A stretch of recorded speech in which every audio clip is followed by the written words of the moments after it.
नमस्ते दोस्तों, आइए शुरुआत करते हैं आज की क्लास की। आज हम पढ़ेंगे गुहिल राजवंश की स्थापना से संबंधित अनेक इतिहासकारों के मतों के बारे में। तो दोस्तों एक बार हम पिछली क्लास में चलते हैं, पहले वहां पे कुछ स्टूडेंट्स को एक दो डाउट थे, पहले वो क्लियर करते हैं। आइए देखो, पहला डाउट क्या था।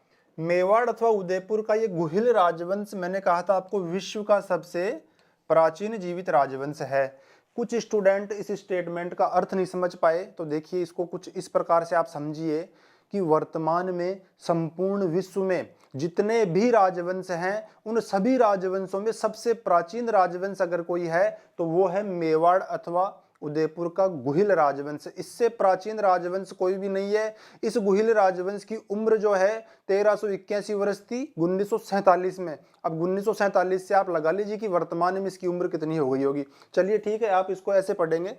दूसरा डाउट जो आया है वो ये आया है कि मेवाड़ अथवा उदयपुर के इस गुहिल राजवंश को गोहिल, गुहिलोत, गहलोत और सिसोदिया राजवंश के नाम से भी जाना जाता है।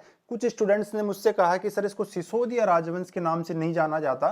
सिसोदिया गुहिल राजवंश का एक पार्ट थी, एक शाखा थी। तो बिल्कुल आप सही कह रहे हैं, मुझे इस पर चर्चा करनी थी लेकिन दुर्भाग्यवश इस पर चर्चा नहीं हो पाई। तो देखिए आप थोड़ा सा इस फैक्ट को सुधार लीजिए।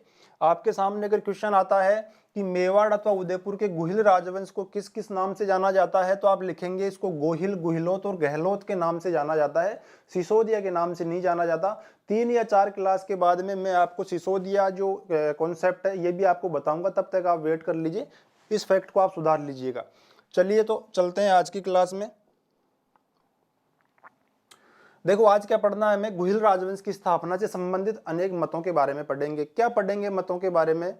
देखिए जो मेवाड़ का गुहिल राजवंश है, इसके सदस्य अपने आप को सूर्यवंशी कहते हैं और क्या कहते हैं कि हम भगवान श्री राम के पुत्र कुश के वंशज हैं। तो इसी बारे में हम पढ़ना है कि वास्तव में भगवान श्री राम के वंशज हैं या नहीं है। तो देखिए बड़े बड़े इतिहासकार हैं, उन्होंने इस फैक्ट के ऊपर रिसर्च किया और रिसर्च करने के बाद में कुछ इतिहासकारों ने तो कहा कि हाँ ये बिल्कुल भगवान श्री राम के वंशज हैं, लेकिन कुछ इतिहासकारों ने कहा कि ये राजपूत नहीं बल्कि ब्राह्मण हैं, और कुछ इतिहासकारों ने इन दोनों से भी अलग ही फैक्ट हमारे सामने रखा। तो आइए पहले हम बात करते हैं सूर्यवंशी मत के बारे में। देखिए सूर्यवंशी मत जो है, इसी का एक दूसरा अर्थ क्या है? भगवान श्री राम का वंशज होना। क्यों होना? क्योंकि भगवान श्री राम क्या थे? सूर्यवंशी थे। भगवान श्री कृष्ण क्या थे? वे चंद्रवंशी थे। तो जितने भी राजा अपने आप का संबंध भगवान श्री राम से जोड़ते हैं, कहीं ना कहीं वे ऑटोमेटिकली सूर्यवंशी होते हैं, क्योंकि भगवान श्री राम सूर्यवंशी थे। चलिए तो आइए, सूर्यवंशी या एवं भगवान श्री राम के पुत्र कुश से संबंधित मत कौन कौन समर्थन करता है? इस मत का, सूर्यवंशी मत का अथवा भगवान श्री राम के वंशज है, इस मत का समर्थन करने वाले इतिहासकार कौन कौन है? देखिए पहले इतिहासकार हैं कवि श्यामल दास। श्यामल दास ने कौन सा ग्रंथ लिखा था? वीर विनोद। वीर विनोद के लेखक कविराज श्यामल दास मेवाड़ के गुहिल राजवंश को सूर्यवंशी मानते हैं, अर्थात भगवान श्री राम का वंशज मानते हैं। दूसरे इतिहासकार कौन है? डॉक्टर गौरीशंकर हीराचंद्र ओझा। डॉक्टर गौरीशंकर हीराचंद्र ओझा भी मेवाड़ के गुहिलों को भगवान श्री राम का वंशज एवं सूर्यवंशी मानते हैं। तीसरे इतिहासकार कौन है?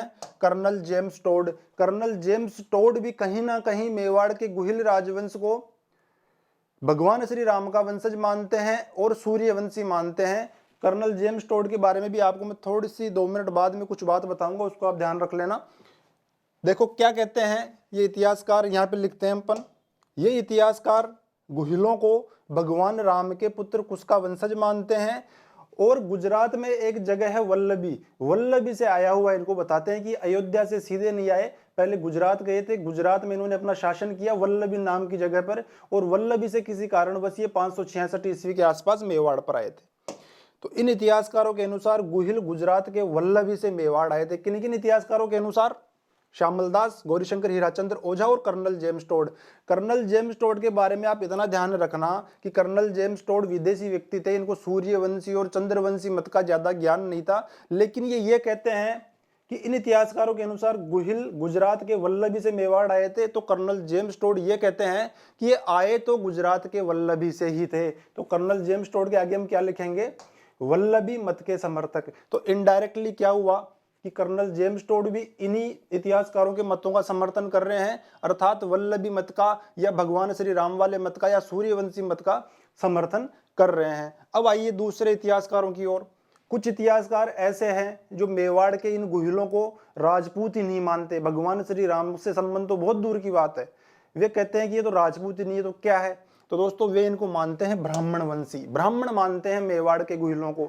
मेवाड़ के गुहिलों को ब्राह्मण कौन कौन मानता है? देखिए पहले इतिहासकार या लेखक है कान्ह व्यास। कौन? कान्ह व्यास। कान्ह व्यास ने किस ग्रंथ की रचना की थी? एकलिंग महात्म्य की। तो आपसे पूछ लिया जाए कि मेवाड़ के गुहिलों को ब्राह्मण वंशी कौन मानता है, तो कान्ह व्यास मानते हैं, एकलिंग महात्म्य के लेखक। दूसरे लेखक कौन है या इतिहासकार कौन है जो मेवाड़ के गुहिलों को ब्राह्मण वंशी मानते हैं? तो देखिए उनका नाम है डॉक्टर D.R. भंडारकर। क्या नाम है? Doctor D.R. भंडारकर। आपसे डॉक्टर D.R. भंडारकर का आधार भी पूछा जा सकता है कि डॉक्टर D.R. भंडारकर किस आधार पर मेवाड़ के गुहिलों को ब्राह्मण मानते हैं। तो देखिए दोस्तों, विक्रम संवत 1034 या ईसा सन 977 ईस्वी का एक अभिलेख है, आहड़ अभिलेख या आठपुर अभिलेख, इसको शिलालेख भी बोलते हैं, आहड़ शिलालेख या आठपुर शिलालेख। आठपुर शिलालेख के आधार पर डॉक्टर D.R. भंडारकर मेवाड़ के गुहिलों को ब्राह्मण वंशी मानते हैं। तो हम क्या लिखेंगे? विक्रम संवत 1034, विक्रम संवत 1034 या ईसवा सन कौन सा है? 977 ईस्वी। 977 ईस्वी के आहड़ या आठपुर शिलालेख के आधार पर, आहड़ या आठपुर शिलालेख के आधार पर डॉक्टर D.R. भंडारकर मेवाड़ के गुहिलों को ब्राह्मण मानते हैं। चलिए ठीक है। देखो एक छोटी सी बात और है, जब आपको अगर विक्रम संवत दे दिया जाए और आपसे पूछा जाए कि इसका ईसा सन बनाइए, तो आपको उसमें से 57 घटा देना है। और आपको ईसा सन दिया जाए और पूछे कि इसका विक्रम संवत बनाइए, तो उसमें 57 जोड़ देना है, क्योंकि जो हमारा विक्रम संवत है वर्तमान अंग्रेजी कैलेंडर से 57 वर्ष आगे चलता है। इस प्रकार से आप किसी भी सन का ईसा सन ज्ञात कर सकते हैं एवं विक्रम संवत ज्ञात कर सकते हैं। देखो तीसरे इतिहासकार कौन थे जो कि मेवाड़ के गुहिलों को ब्राह्मण वंशी मानते हैं? तो उनका नाम क्या है? उनका नाम है डॉक्टर गोपीनाथ शर्मा। डॉक्टर गोपीनाथ शर्मा भी मेवाड़ के गुहिलों को ब्राह्मण मानते हैं। डॉक्टर गोपीनाथ शर्मा का भी आधार आपसे पूछा जा सकता है कि डॉक्टर गोपीनाथ शर्मा किस आधार पर मेवाड़ के गुहिलों को ब्राह्मण मानते हैं। तो डॉक्टर गोपीनाथ शर्मा का आधार क्या है? 1460 ईस्वी की कुंभलगढ़ प्रशस्ति। कौन सी? 1460 ईस्वी की कुंभलगढ़ प्रशस्ति। इस प्रशस्ति में डॉक्टर गोपीनाथ शर्मा ने ऐसा क्या देख लिया कि वे मेवाड़ के गुहिलों को ब्राह्मण मानने लगे? तो दोस्तों इस प्रशस्ति में मेवाड़ के गुहिलों का सन 734 ईस्वी में एक राजा होता है, उसका नाम है बप्पा रावल। बप्पा रावल के लिए विप्र शब्द का उपयोग किया गया है इस कुंभलगढ़ प्रशस्ति में। तो हम क्या लिखेंगे इसमें? किसमें? 1460 की कुंभलगढ़ प्रशस्ति में बप्पा रावल के लिए विप्र शब्द का उपयोग किया गया है। और ये जो विप्र शब्द है, इसका उपयोग करने से क्या हुआ कि ये जो विप्र नामक शब्द है, इसका उपयोग केवल और केवल ब्राह्मणों के लिए किया जाता है। तो इसी आधार पर डॉक्टर गोपीनाथ शर्मा ये कहते हैं कि हो ना हो ये मेवाड़ के गुहिल पहले ब्राह्मण थे। तुम क्या लिखेंगे? विप्र शब्द का उपयोग केवल और केवल ब्राह्मणों के लिए ही किया जाता है। अब देखो ये जितने भी इतिहासकार हैं ये क्या कहते हैं, आप ये देखिए कौन कौन? कान्ह व्यास, डॉक्टर D.R. भंडारकर और गोपीनाथ शर्मा। इन इतिहासकारों के अनुसार गुहिल आनंदपुर, आनंदपुर कहाँ है? बड़नगर गुजरात में। कहाँ है? गुजरात में बड़नगर के पास है। वहां के नागर ब्राह्मण थे, उनकी गोत्री बताइए इन सभी इतिहासकारों ने कि ब्राह्मण थे, लेकिन कौन से थे? नागर गोत्र के ब्राह्मण थे, के नागर ब्राह्मण थे। इन इतिहासकारों के अनुसार गुहिल आनंदपुर जो कि बड़नगर गुजरात में है के नागर ब्राह्मण थे। देखिए ये तो क्या कहते हैं? गुजरात के तो थे, दोनों ही मान रहे हैं। सूर्यवंशी मत वाले भी क्या कहते हैं कि आए तो गुजरात से थे। ब्राह्मण वंशी मत वाले भी क्या कह रहे हैं कि आए तो गुजरात से थे। लेकिन दोनों में फर्क क्या है? ये तो बोलते हैं गुजरात के एक वल्लभीपुर नामक स्थान से आए थे, और जबकि ब्राह्मण वंशी वाले बोल रहे हैं कि गुजरात के आनंदपुर जो कि बड़नगर गुजरात है वहां से आए थे। तो आप कंफ्यूज मत होना, दोनों को स्थान ध्यान रखना कि ब्राह्मण वंशी वाले कौन से स्थान मानते हैं और सूर्यवंशी वाले लेखक इनका कौन सा स्थान मानते हैं। चलिए अब बात करते हैं, एक छोटी सी बात और रह गई। गोपीनाथ शर्मा क्या कहते हैं? एक बात और कहते हैं इसके अलावा। गोपीनाथ शर्मा ये कहते हैं कि एक लेखक थे, एक इतिहासकार थे, मुहणोत नैण सिंह। मुहणोत नैण सिंह भी मेवाड़ के गुहिलों को आदि रूप से ब्राह्मण मानते हैं, जबकि जानकारी से क्षत्रिय मानते हैं। देखिए समझिए एक बार, मुहणोत नैण सिंह गुहिल राजवंश को आदि रूप से ब्राह्मण एवं जानकारी से क्षत्रिय मानते हैं। ये कौन कहते हैं? डॉक्टर गोपीनाथ शर्मा कहते हैं हमें। मूर्णोत नैणसी का रेफरेंस डॉक्टर गोपीनाथ शर्मा ने लिया है। तो आप याद रखना कि ये किसने कहा है, मूर्णोत नैणसी ने कहा है या नहीं कहा हमें नहीं पता, लेकिन अपने तर्कों को मजबूत करने के लिए डॉक्टर गोपीनाथ शर्मा ने ये तर्क दिया है, मूर्णोत नैणसी का रेफरेंस दिया है। ठीक है, तो मूर्णोत नैणसी क्या मानते हैं? मेवाड़ के गुहिलों को आदि रूप से, यानी कि पहले तो ये ब्राह्मण थे लेकिन बाद में धीरे धीरे ये राजपूत या क्षत्रियों में कन्वर्ट हो गए। चलिए दोस्तों, अब बात करते हैं हम तीसरे मत की, जिसको हम बोलेंगे अन्य मत। देखो, अन्य मत के समर्थक कौन कौन है? आपको सबसे पहला नाम कौन सा ध्यान रखना है? अबुल फजल। दूसरा नाम आपको क्या ध्यान रखना है? एक पुस्तक, उसका नाम है मसलुर उमरा। मसलुर उमरा, उसके लेखक है समसम उद्दौला। तो आपको ये याद रखना है, मसलुर उमरा के लेखक समसम उद्दौला। और तीसरा आपको क्या ध्यान रखना है? बिसात उल गनाइम। बिसात उल गनाइम एक बुक है, तो आपको इसका भी नाम ध्यान रखना है।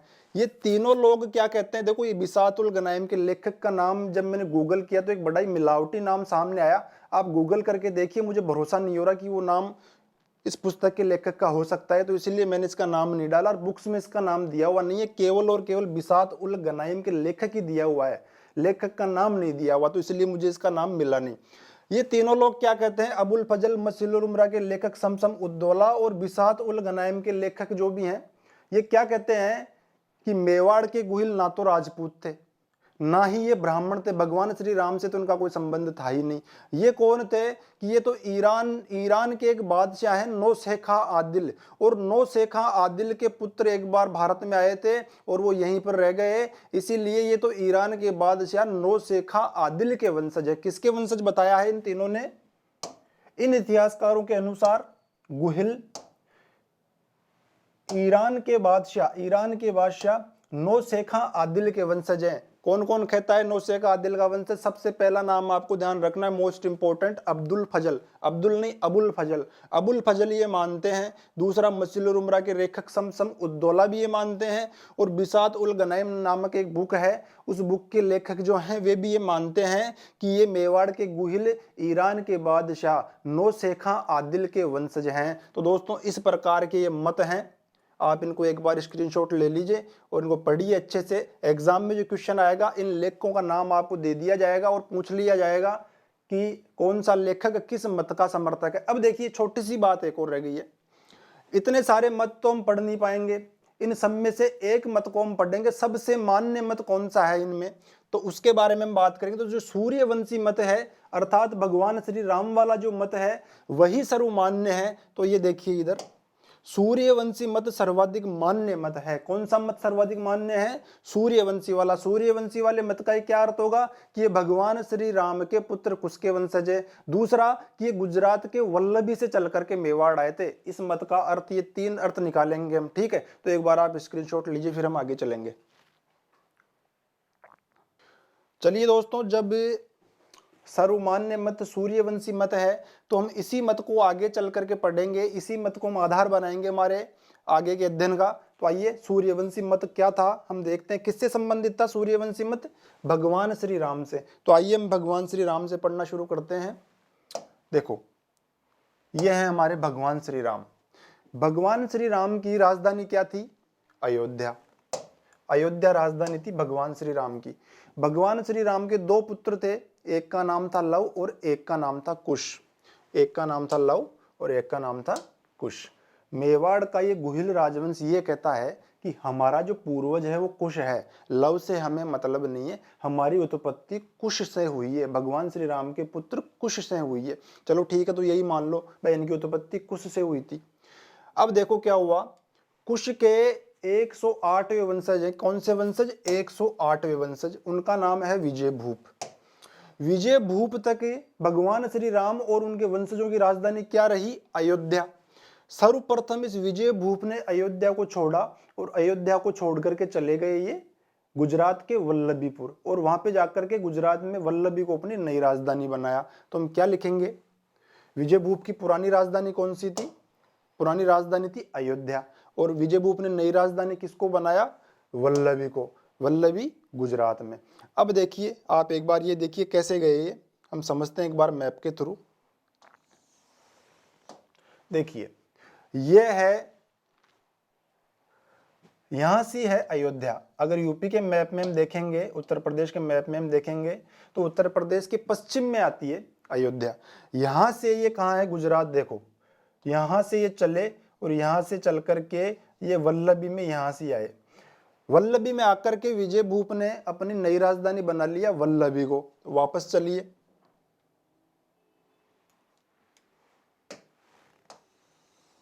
देखो विजय भूप ने पुरानी राजधानी अयोध्या को छोड़ा और अयोध्या को छोड़ करके नई राजधानी बनाया गुजरात में वल्लभी को। ठीक है, अब विजय भूप ने तो वहां पे शासन कर लिया, इनको कोई समस्या भी नहीं हुई। विजय भूप के बाद में इनके 5 वंशजों ने भी वहां पे आराम से शासन किया, कोई समस्या नहीं हुई। लेकिन इनके एक छठे वंशज थे, उनका नाम था शिलादित्य। क्या नाम था, शिलादित्य। शिलादित्य विजय भूप के कितने नंबर के वंशज थे, 6 नंबर के, छठे वंशज थे विजय भूप के शिलादित्य। इन शिलादित्य के ऊपर अरब के लुटेरे आक्रमणकारियों ने आक्रमण किया। कब किया, सन 524 ईस्वी में। तो हम क्या लिखेंगे, और इस आक्रमण से क्या हुआ, ये जो वल्लभी है ये नष्ट हो गई। देखो 524 ईस्वी में अरबों के आक्रमण से वल्लभी नष्ट हो गई, और इस अरब आक्रमण में इस शिलादित्य की, जो कि विजय भूप के छठे वंशज थे, इनकी मृत्यु हो गई। जिस व्यक्ति ने मेवाड़ में गुहिल राजवंश की स्थापना की थी, उस गुहिल के पिता कौन थे, ये शिलादित्य थे। शिलादित्य इस आक्रमण में मारे गए, इस अरब आक्रमण में मारे गए और वल्लभी नष्ट हो गई। इसलिए शिलादित्य की मृत्यु के बाद में जो इनके पुत्र उत्पन्न हुए इनकी पत्नी से, उसने ही मेवाड़ के क्षेत्र में आकर के लगभग सन 566 ईस्वी में गुहिल राजवंश की स्थापना की, क्योंकि उसका नाम गुहिल था। शिलादित्य के पुत्र का नाम क्या था, गुहिल था, और उसने 566 ईस्वी में वल्लभी के नष्ट हो जाने के कारण वहां से ये आए मेवाड़ पर, और मेवाड़ पे अपने नए राजवंश की स्थापना की। तो हम क्या लिखेंगे, गुहिल जो कौन थे, शिलादित्य के पुत्र ने 566 ईस्वी में मेवाड़ राज्य की स्थापना की। देखो एक बार वापस से हम मैप में चलते हैं। देखो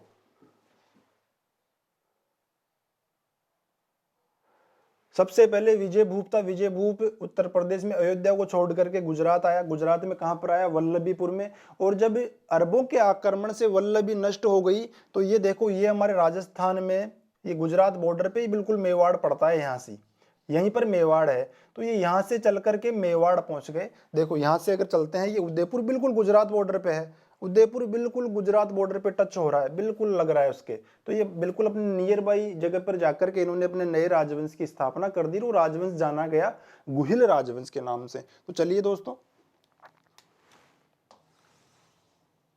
देखो हमने क्या क्या पढ़ा है अब तक, वो हम लिखते हैं एक बार। पहली बात तो क्या है, भगवान श्री राम के 108वें वंशज विजय भूप ने सर्वप्रथम अयोध्या को त्याग कर गुजरात में वल्लभी को अपनी नई राजधानी बनाया। यही हुआ था, सबसे पहले विजय भूप ने अयोध्या का त्याग किया था और गुजरात गए थे, है ना। उसके बाद हमने क्या देखा, कालांतर में अरबों के आक्रमण के कारण विजय भूप के वंशज शिलादित्य के पुत्र गुहिल ने मेवाड़ राज्य की नींव रखी, मेवाड़ राज्य की स्थापना करी। फ्लोचार्ट आप समझ गए होंगे, थोड़ा बहुत मैंने इसको एक्सप्लेन करने की कोशिश की है ताकि आपको प्रॉपर नोट्स मिल सके, आप नोट्स बना सके। देखिए थोड़ी सी क्लासेज मेरी अदर क्लासेज से थोड़ी लंबी होगी, 5-10 मिनट, लेकिन आप ये भी सोचिए कि आपको नोट्स भी मिल रहे हैं। आपको बार बार इस क्लास को रोकने की आवश्यकता नहीं पड़ेगी। अपने नोट्स बनाने के लिए आपने स्क्रीनशॉट लिया और अपने नोट्स बना लिए, और स्क्रीनशॉट लेकर के नोट्स बनाने की भी आवश्यकता नहीं है आपको, आप वैसे भी पढ़ सकते हैं। तो 5-10 मिनट अगर ये क्लास लंबी होती है और क्लासों के मुकाबले, तो आप समझिए कि आपको दोबारा देखने की आवश्यकता नहीं पड़ेगी इस क्लास को, ठीक है। देखो ये था कॉन्सेप्ट। अब हम इस गुहिल ने 566 ईस्वी में स्थापना तो कर दी, लेकिन किस प्रकार से की वो हम देखेंगे अगली स्लाइड में। लेकिन इसकी आप एक बार स्क्रीनशॉट ले लीजिए, फिर हम आगे चलेंगे।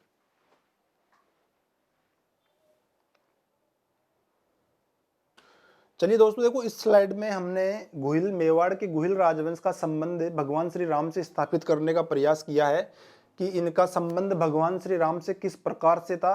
और अगली स्लाइड में हम बात करेंगे कि इस गुहिल नाम के व्यक्ति ने 566 ईस्वी में मेवाड़ राज्य की स्थापना की, लेकिन किस प्रकार से की, किन परिस्थितियों में की। तो पूरा विस्तार से हम जानेंगे कि गुहिल ने मेवाड़ राज्य की स्थापना किस प्रकार से की।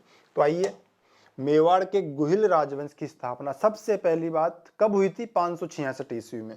देखिए, इतिहासकारों के अनुसार गुहिल राजवंश की स्थापना 566 ईस्वी में हुई थी। 566 ईस्वी में हुई थी। किसने की थी? एक गुहिल नामक व्यक्ति ने की थी। तो हम क्या लिखेंगे?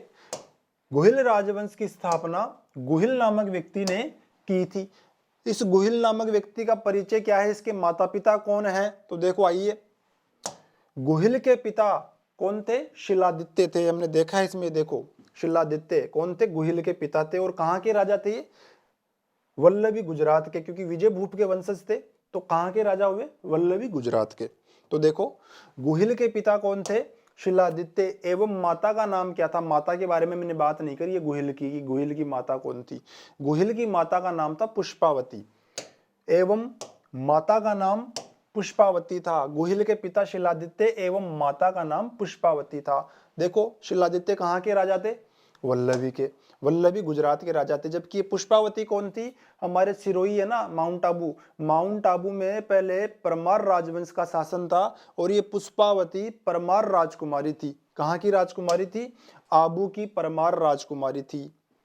देखो, हमने पिछली स्लाइड में एक बात की थी कि 524 ईस्वी में अरबों के आक्रमण से वल्लभी नष्ट हो गई थी। तो आइए फिर से वही एक बार मैं दोहराता हूं। शिलादित्य के शासन काल में लगभग 524 ईस्वी में अरब के लुटेरे आक्रमणकारियों ने आक्रमण कर वल्लभी को तहस नहस कर दिया, नष्ट कर दिया, पूरी तरह उजाड़ दिया। देखो, ये जो अरब आक्रमण हुआ था 524 ईस्वी में वल्लभी के ऊपर, इसके क्या क्या प्रभाव हुए? तो आइए इसके प्रभाव के बारे में जानते हैं। एक बार पहले इसके आप स्क्रीनशॉट ले लीजिए, फिर हम आगे चलेंगे एक बार फटाफट।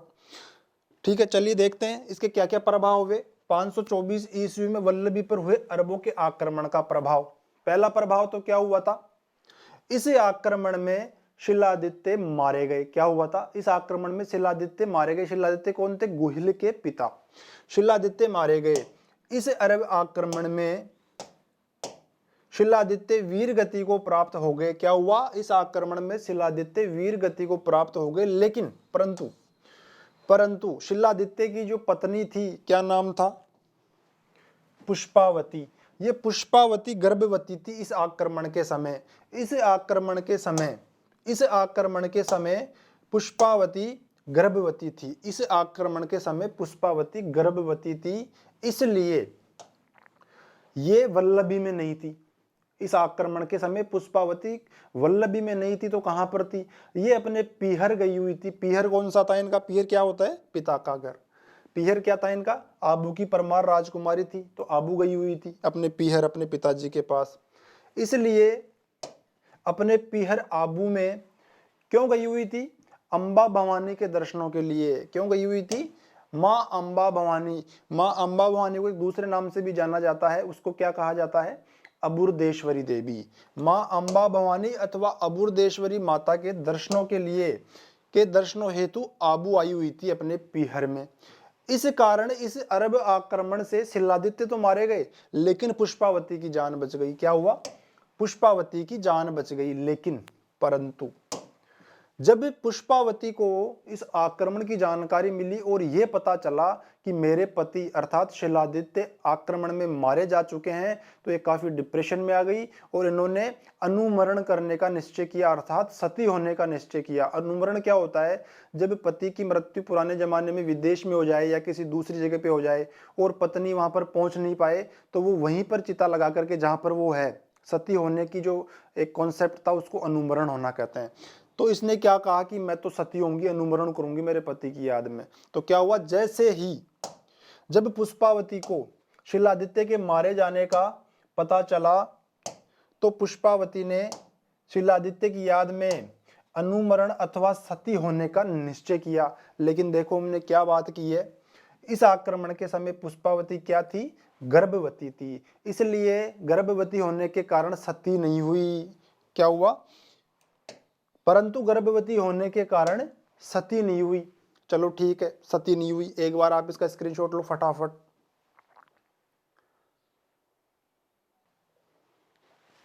देखो, पुष्पावती गर्भवती होने के कारण सती तो नहीं हुई, लेकिन अब पुष्पावती के सामने दो रास्ते थे। पहला रास्ता तो क्या था कि वो अपने ससुराल वल्लभीपुर चली जाए।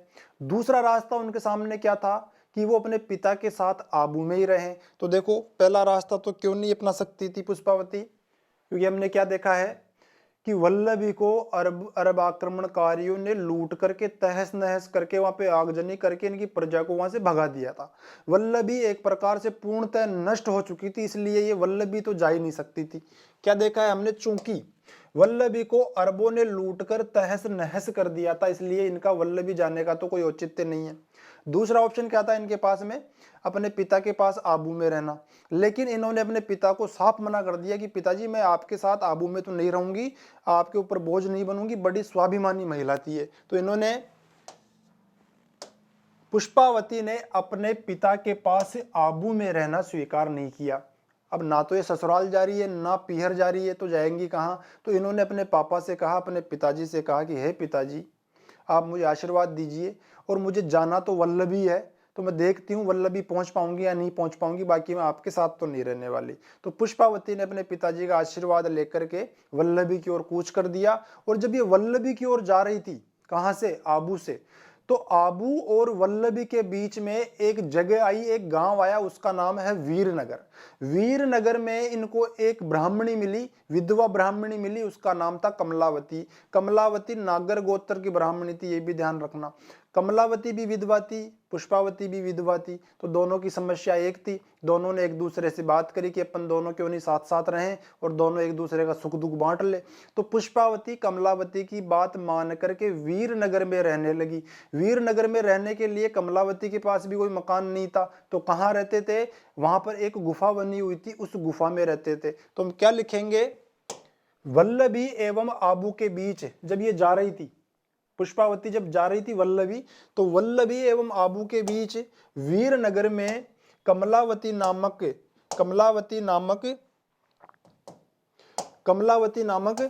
नागर गोत्र की एक विधवा ब्राह्मणी, कमलावती का गोत्र भी आपको ध्यान रखना है।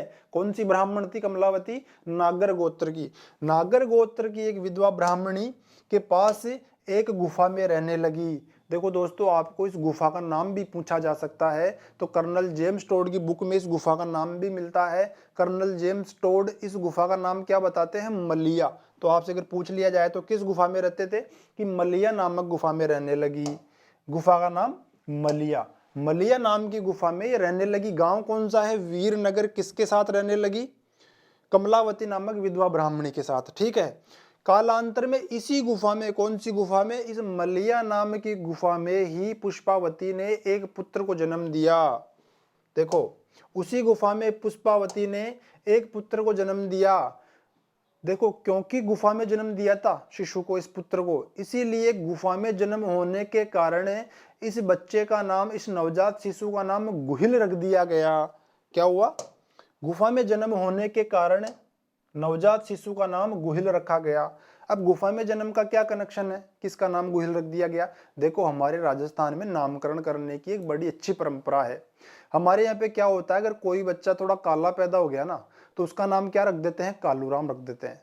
कोई बच्चा अगर थोड़ा सा गोरा पैदा हो गया तो उसका नाम धोड़िया रख देते हैं, धोड़िया।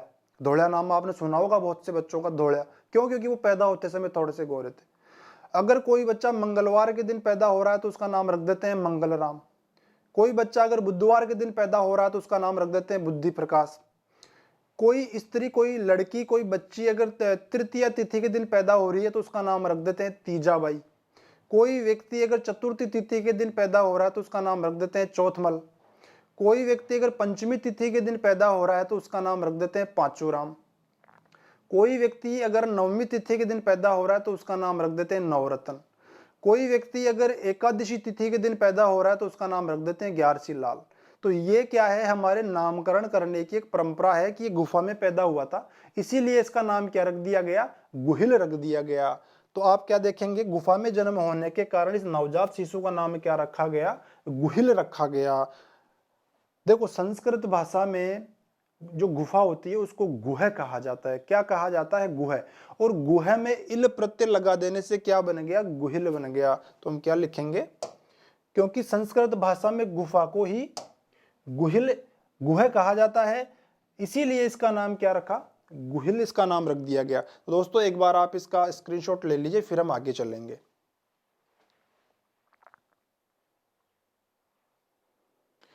देखो, पुष्पावती ने जैसे ही उस गुफा में एक बच्चे को जन्म दिया, उस बच्चे के जन्म के बाद में पुष्पावती को अपने पति शिलादित्य की याद आ गई।